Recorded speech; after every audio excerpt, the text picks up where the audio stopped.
This is Business Therapy, healing businesses from the inside out through communication and emotional intelligence. I'm Diane Hansen, management consultant, and with me is Christine Salvo, therapist, certified mediator, and certified hypnotist. Good morning. Good morning, everybody. And this morning we are talking about grit. Grit. So you think about grit. Originally when I heard the word grit, I thought about that John Wayne movie, True Grit. Yeah. I love that movie. It's a great one. Yeah. And so the feisty little female in there. This feisty female and this hard as nails dude, and you know how they just get through it. Yeah. They absolutely she's on the bossy side, if you remember. I mean, she really manages these men back in the day when that wasn't a thing. That was not a thing. That was not a thing. And you know, when things happen in our lives, when we have these pitfalls, these tragedies, these walls that pop out of nowhere and slap us in the face, how we respond versus react to that is everything. And it's the core of my critical opportunity process, which is the process that I created during my master's program at USC, which basically says that these critical moments, these critical opportunities can be really used to mine the gold out of the problems. And then there's a specific process that way. But certain people are wired just to do the right thing. Yeah. They're wired to become very conscious. They're wired to take accountability. They're wired to handle things emotionally. And if there's a disappointment, which there often is in a tragedy, they process that out through getting help or reading or journaling or finding some way to work through it. And then once they've prepared that groundwork, they can gather the right kind of support, develop a plan, and take action on that plan. But I also see that they celebrate themselves every time they make progress. Yep. And after they go through that process and they make progress on that process, then they learn from that. So they learn how they behave in those situations. And they do this naturally. Yeah. They do this very, very naturally. And then there are some who don't do it as naturally. And those people might struggle with something I call the downward spiral. So that downward spiral is denial. It's disavowal. It didn't happen. It's ego. It's I'm too good to or not good enough to. And then it just is the flip side of that upward spiral. So the downward spiral starts with not taking accountability, blaming, victimization, going in, down, further and further, that lack of accountability, down. And instead of gathering support. Shame and guilt. Exactly. Shame and guilt and shame and guilt. It's this loop. It's this loop that happens. And then what happens when you're in that mindset is the type of support you try to gather is toxic support. Right. It is, I call it joining forces with hate. And it's what happens when everybody hates the boss. And instead of trying to do anything constructive about it, they try to gang up the entire office against the boss. So they gather the wrong kind of support. Which is workplace bullying. Yeah, exactly. So some people, they go there, they go down. But some people, and what I studied is they are wired to follow this method up. And as you follow that method up, then you come into more realization about your situation and the gold that you can mine from it. Like you may be in this situation that is just no good. It's traumatic. It's terrible. It's disruptive to your life. It's all those things. And at that given point, you have a choice. And that choice and what it takes to make it is grit. Absolutely. Yeah. And I don't think it's a matter of if, it's a matter of when. You know, if you have the luxury of being alive long enough, you're going to hit some bumps in the road. You know, all too often in session, I get people kind of like, why me? And I've suffered so much. And I'm like, what did you think was going to happen? You know, you had a few birthdays. You took the risk of being in love. You took the risk of being a parent. You took the risk of whatever you took the risk of. You left the bubble of safety and you took some risks. And you know what? The equal natural consequences Sometimes things don't go our way, and sometimes it No. goes different, and sometimes things change or people change their minds. We get into a relationship and you do that thing called forever, and well, maybe forever was 5 minutes or 10 years or 30 years, Maybe it but was a blip. we're allowed to all change our mind. We're allowed to make mistakes, and we're allowed to do things. One of my favorite sayings for myself is, I bounce. I go, Hmm. uh, you know, life can be difficult. I've had plenty of hardship in my own life. I'm not coming here as a therapist from some silver spoon in my mouth. And not that there's anything wrong with a silver spoon, but that's not me. That hasn't been my journey. That hasn't been my story. And the one thing about me that I will say is I bounce. Yeah. And you have to. And there's this resilience kind of metaphor. It's that, be the ball that bounces against the glass. Mm-hmm. And that's how they do a lot of resilience training, especially in the military, is, when something happens, let it be the glass and let you be the ball and let it not impact your shape, your size, who you are, and move on. You have to remain under fire, situationally aware. If you're not situationally aware and you're under fire, you're going to do something that's tactically going to put your buddy's life at risk. Right. So if you think of resilience and you think of grit, which is required to really stick in and learn and be resilient, you think about the impact of those reactions, and that's really, if you are not wired this way, this is teachable. Absolutely. This is not like you have it or you don't. Yeah. No. Yes, some people do it naturally, Mm-hmm. but also, yes, you can learn how to do it too. So even if you are the type of person, and a lot of this comes from upbringing, if you grow up in a household where no one takes accountability, guess what? You might have a little bit of a hard time taking accountability for things. So you tend to blame or Mm-hmm. you tend to play the victim. Mm-hmm. I know that part of my story is that there was a lot of finger pointing and things going on. So I sought some help, and I had this great mentor tell me, "Wow, you place victims so well. You should carry around your own body chalk." Yeah. That's brilliant. Isn't it? It is. It's so brilliant. And I remember it to this day because, yeah, I would be the first one to draw the line on the ground, lay down and go, the world is acting on me. So I came up with a phrase to answer that. And that is, the world does not act on you. You act on the world. Absolutely. And you act on the world through your choices. You act on the world through how you express your emotions, your reactions or your responses, whichever you choose, and you can choose.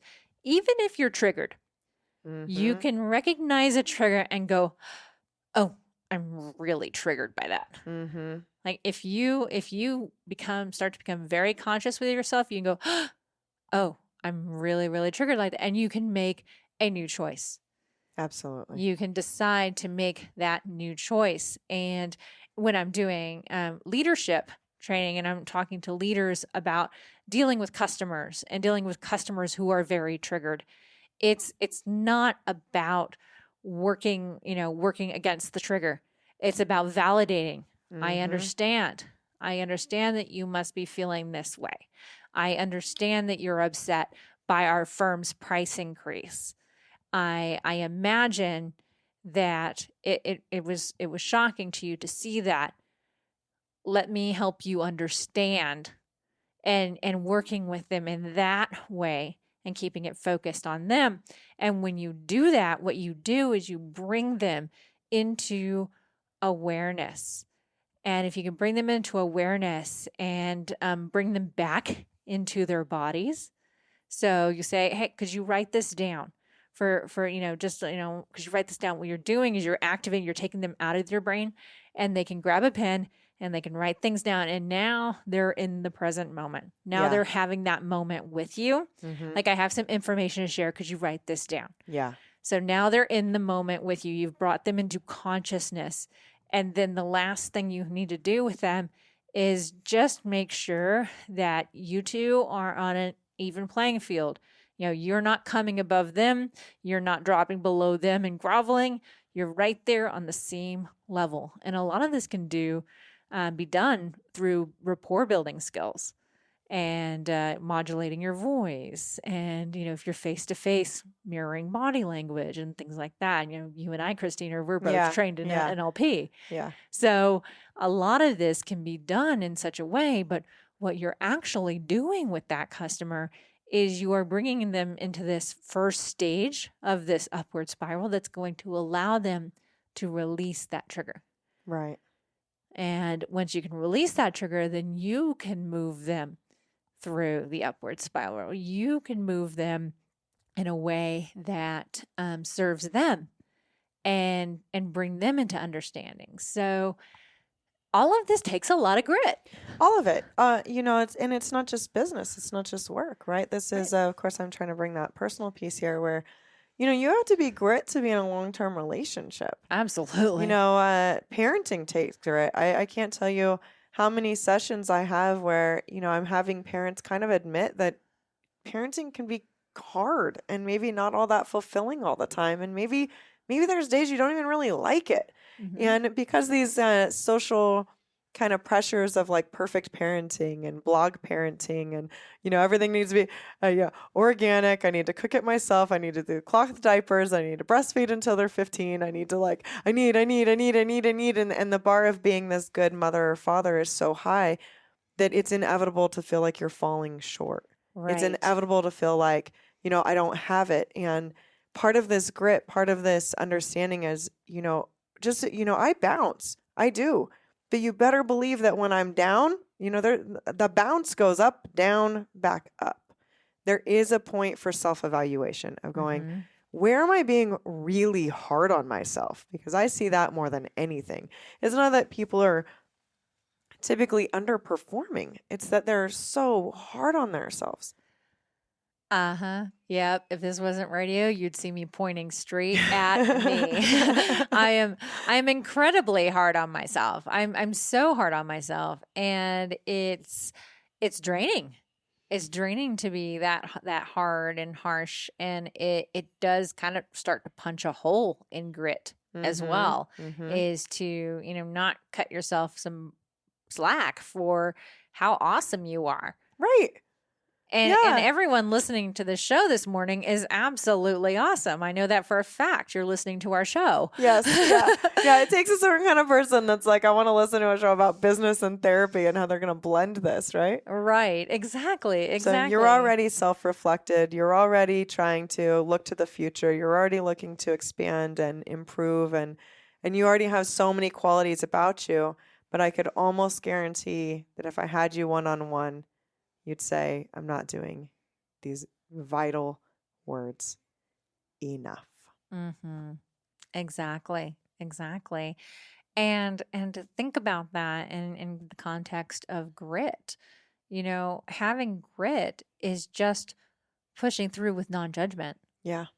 I mean, really pushing through with a lack of judgment of self, judgment of others, just gritting your teeth. Literally, grit is from gritting your teeth. Grind them out. Grind them out and do it. Just grind it out and do it and release the outcome. Yeah. I think that's really important as well. It's all well and good to have goals and to be outcome focused and outcome driven, but be prepared for something even better to evolve. Yeah. Absolutely. And I kind of want to touch on this enough thing since we have our listeners here and we're talking about grit. This is one of the number one things I hear on a daily basis. And first of all, I want to validate you, every single person. Every single person alive's number one fear is not being enough, period. So I don't care if that's starting a new job. I don't care if that's being a new parent. I don't care if that's entering a new relationship. I don't care if that's starting a gym program or an art project. I don't care what it is. The first thought most people have before starting something new or important is, I don't know if I can do it and I don't know if I'm enough. Right. Number one fear, period. So you're not alone. And just recognize everyone else feels that way too. So when And you're on that first date, they're thinking, I don't know if I'm enough. The same way you're thinking, I don't know if I'm enough. And you can almost just kind of laugh about it. Like it can actually be an icebreaker of, gosh, when I was getting ready for this date, I was thinking to myself, this girl or this guy sounds so good. I don't know if I'm enough. And how flattering.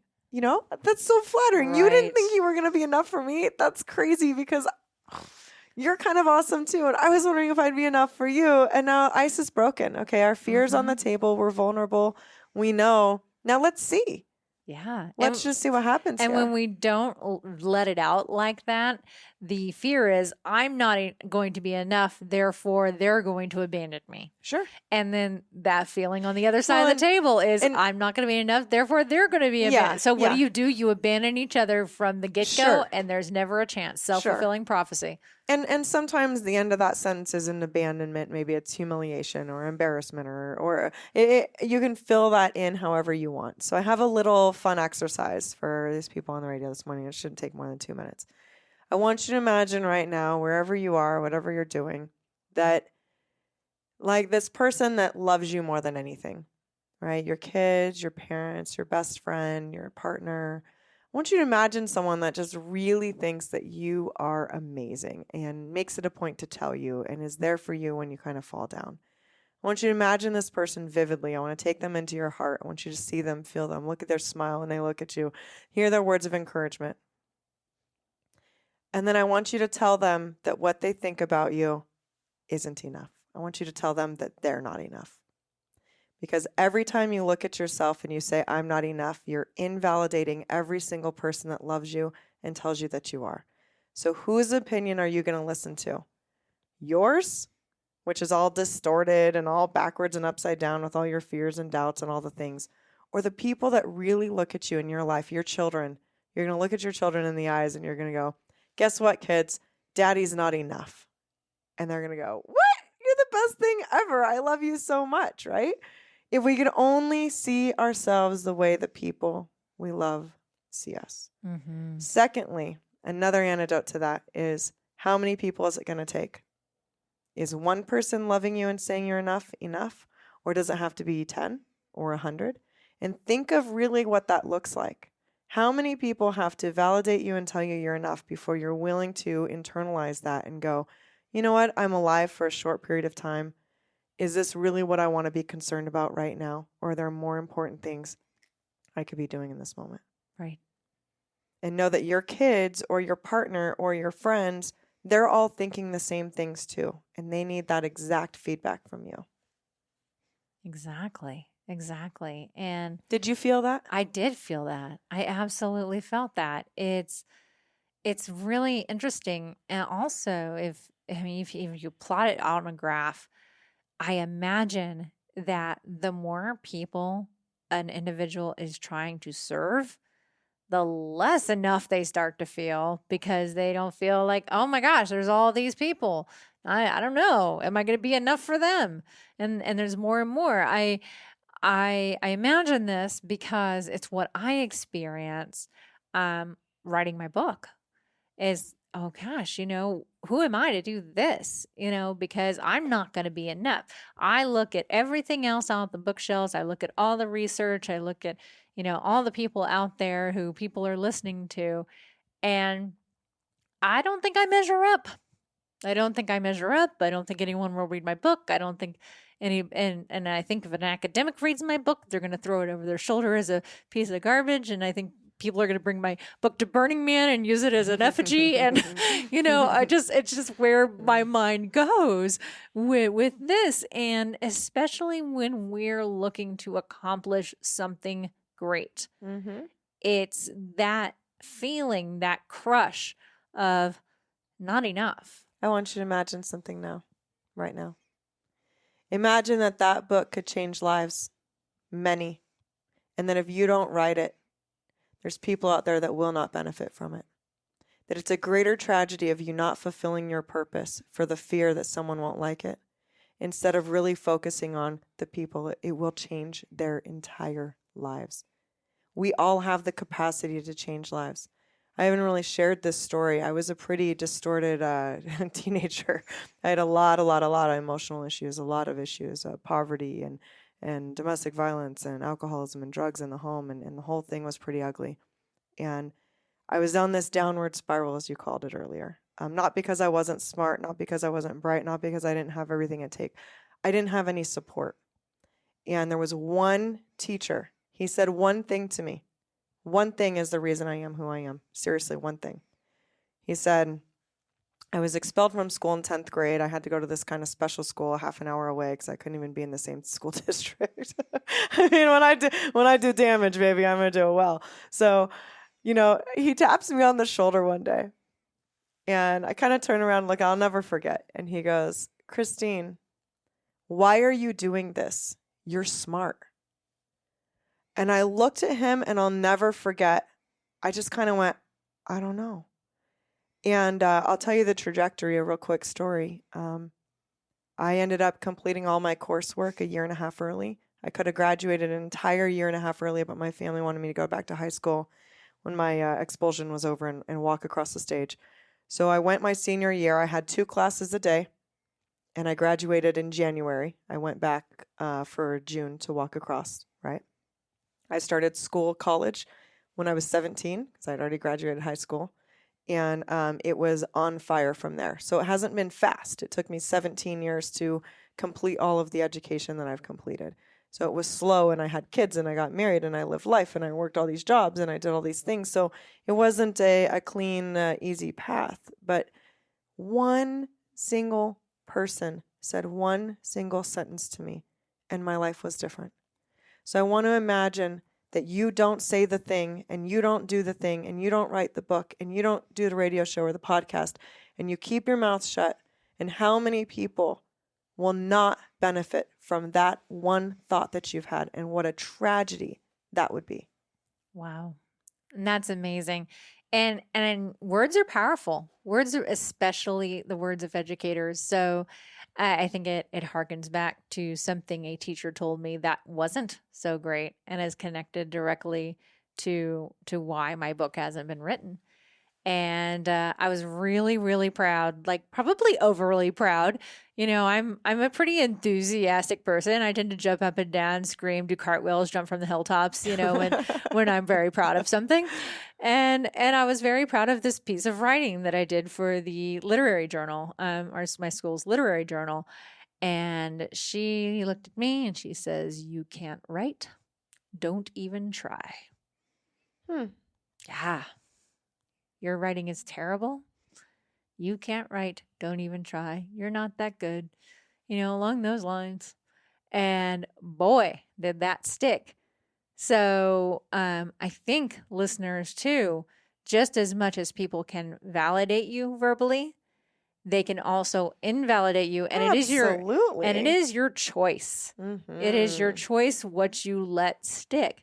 And quite honestly, I let that stick for way too long.